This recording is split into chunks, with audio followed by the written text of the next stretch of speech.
Oh, hi there. I've been trying to work out this riddle. You know, one of those questions that seems really weird until you know the answer, and then suddenly it all makes sense. Maybe you could help me with this one. The question is, my body is only complete when my head leaves. Who am I? Now that makes no sense at the moment because if your head's come off, how can your body be complete? Maybe the answer is the headless horseman. I don't know. Doesn't seem right somehow. Anyway, the reason I've been trying to work this out is because that's the riddle that a really nasty bookkeeper used to try and trick a giant. Now, when I say that, you might think, oh, come on, Chip, this is just another one of those stories that isn't true, so it doesn't matter. But actually, the giant in this story really did live. And not that long ago either. You might think that giants don't exist today, but this giant was alive in the Victorian times. I mean it. You can actually find his grave if you go to the village of Histon and look in the churchyard there. His name was Mo Carter, and he was a very friendly giant. Everyone in Histon loved him. He helped farmers move trees that had fallen down in the road. He gave children rides by letting them hang on his legs. And he gave the men and women of Histon lots of fun by letting them set him big challenges. For instance, he was once bet that he could not carry this huge, heavy rock, well, a boulder really, for 1 whole mile down a road through the village. But you know what? He did, and you can still find that boulder in the garden of a pub in Histon called The Boot. Maybe you should pay it a visit. Now, Mo was a greengrocer, so most days his job would be pulling a cart full of vegetables.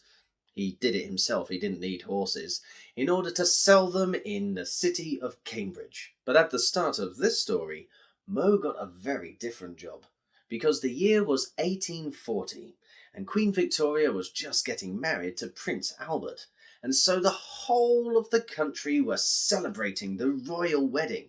We had a royal wedding here in the UK not long ago, didn't we? So maybe you know what it's like. Well, Cambridge was no different, and there was a huge party that year on Midsummer Common, the big field in the middle of the city with the river running by. Now, at a fair like that today, you might expect to see roller coaster rides, and of course, they didn't have those back then.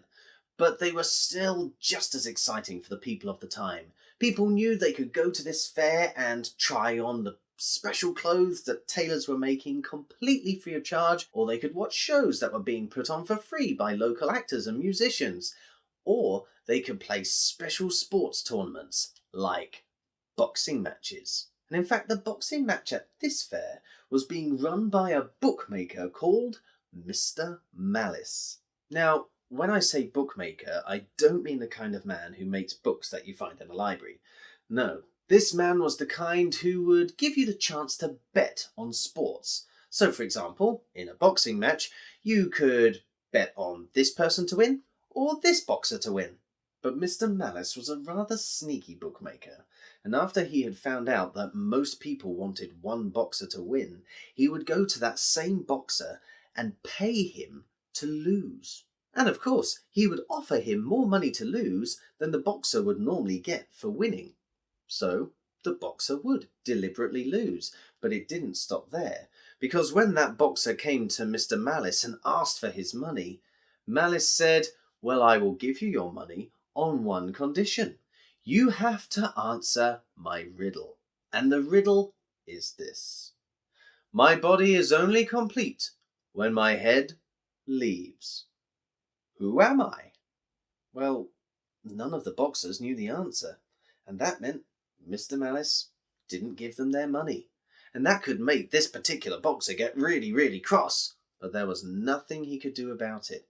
He couldn't go to the police to say that he wasn't getting his money, because that would show that he had deliberately cheated in a boxing match, and that was a very naughty thing to do as well. So in the end, the boxer would be very upset and feel really silly, but Mr. Malice would get to keep all of that extra money. But for the royal wedding celebrations, Mr. Malice realised he was going to have to do it a bit differently. He couldn't promise loads of boxers extra money if they lost for him. it would be much better if he could find one man who was definitely going to win every single time. And who better for that than the Histon giant, Moses Carter? It was a simple plan. Mr. Malice would only let people bet on Mo losing, which of course he would never do, because he was a giant. And when Mr. Malice went to Mo to offer him the job, he said, "I will give you half of all the money I get if you complete every challenge I give you." Well, Mo accepted. Seemed like it would be good fun, a nice bit of sport at the fair, instead of just selling his vegetables like he did every other fair. It would give another grocer a chance to sell their vegetables instead. And when the day of the fair came, lots of men came to jump into that boxing ring and try their luck against a giant. And lots of people bet money on Mo losing too.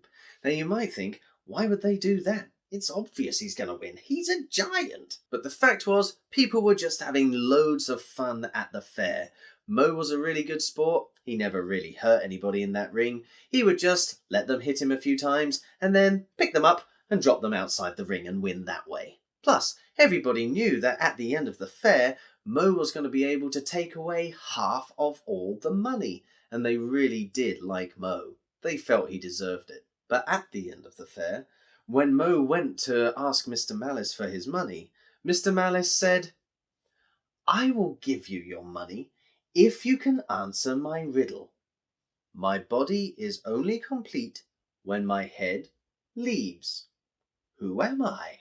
Now, of course, Mo immediately said, "This wasn't part of the deal." But Mr. Malice replied, "I think you'll find it was. I said I wouldn't pay you until you had completed every challenge I gave you, and this is your last challenge." Well, Mr. Malice looked really smug, and Mo looked away in disgust, straight into the eyes of all of his friends at the fair, who were feeling really sad with him. He had lots of friends at the fair. All of those children who used to hang on to his legs when he went for walks, all of those farmers that he used to clear the roads for, the vicar of the Histon church, the landlord of the boot pub, and even that greengrocer who had been able to sell his vegetables because Mo was in the boxing ring. That grocer was feeling especially bad because he was only there thanks to Mo's kindness, and now Mo would be leaving with nothing, and that grocer had made loads of money from selling his potatoes and cabbages. Suddenly, a smile spread across Mo's face, and he picked up Mr. Malice and threw him towards the cart. And the bookmaker fell headfirst into that cart and got his head stuck in a cabbage. As Mr. Malice staggered out of the cart, finding it very difficult to see with the cabbage on his head, everybody in the field started to laugh. But Moses said, "And there is the answer to your riddle. What kind of body is only complete when the head leaves? A cabbage." And Mr. Malice had to agree that Mo had solved the riddle. It makes total sense now, doesn't it? Because a head of cabbage is only complete when it's grown leaves.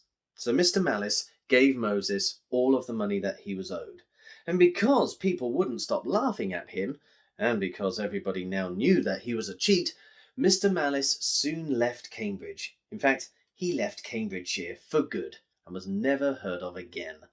But Mo lived very happily for another 20 years and continued to be a great friend to everyone in Histon. And that's why he has a very special plaque in the Histon churchyard to commemorate him. And if you do go to that churchyard to pay Mo a visit, don't forget the tradition of taking a plant as a special gift. Maybe you could take him a cabbage. Now, if you enjoyed that story, could I ask you to do a little thing for me? Just pop to facebook.com/snailtales and leave us a comment to tell us what you thought. And the story of Moses Carter, the Histon giant, is one of the stories you'll find in the book Cambridgeshire Folktales for Children, along with many other stories from around Cambridgeshire, quite a few of which have giants in them.